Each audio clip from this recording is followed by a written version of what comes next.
This is the most fundamental point to understand about U.S. foreign policy. They're wrong. They keep screwing up. They keep getting us into trillion-dollar-plus wars. They keep killing a lot of people.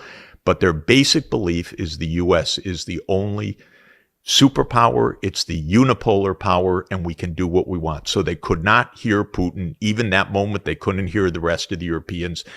And by the way, they said Georgia would become part of NATO. Again, the only way to understand that is in this long-standing Palmerston-Brzezinski theory. This isn't just haphazard. Oh, why don't we take Georgia? This is a plan. Okay, the Russians understand every single step of this. So another thing goes awry. What goes awry? The Ukrainians don't want NATO enlargement. The Ukrainians don't want it. They're against it. The public opinion said, no, this is very dangerous. Neutrality, it's safer. We're in between East and West. We don't want this. So they elect Viktor Yanukovych, a president that says, we'll just be neutral. And that's absolutely the U.S.'s, oh, what the hell is this? Ukraine? They don't have any choice either. So Yanukovych becomes the enemy of the neocons, obviously. So they start working, of course, the way that the U.S. does. We got to get rid of this guy. Maybe we'll elect his opponent afterwards. Maybe we'll catch him in a crisis and so forth. And indeed, at the end of 2013, the U.S.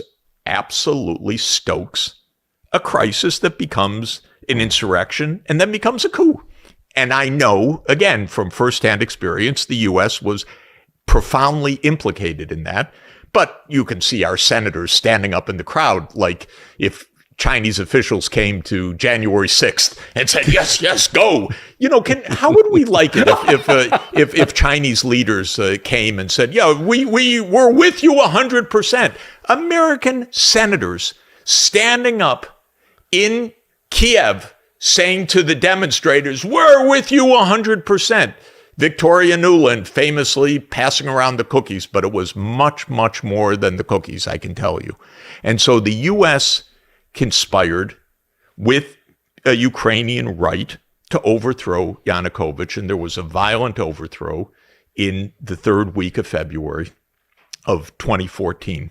That's when this war started.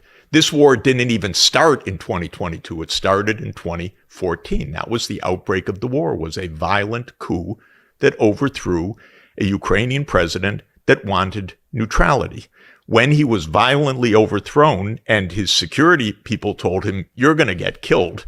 And so he flew to Kharkiv and then flew onward to Russia that day. The U.S. immediately, in a nanosecond, recognized the new government. Oh, this is a coup. This is how the CIA does its regime change operations.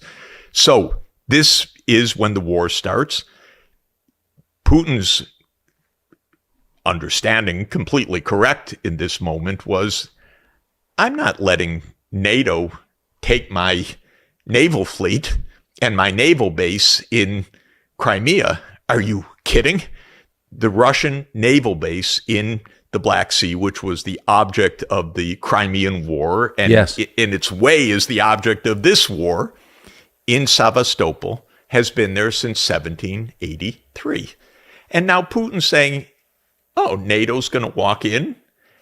Hell no.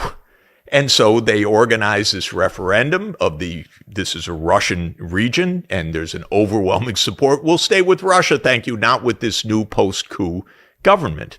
An outbreak breaks out in the eastern provinces, which are the ethnic Russian provinces in the Donbass and Lugansk and Donetsk.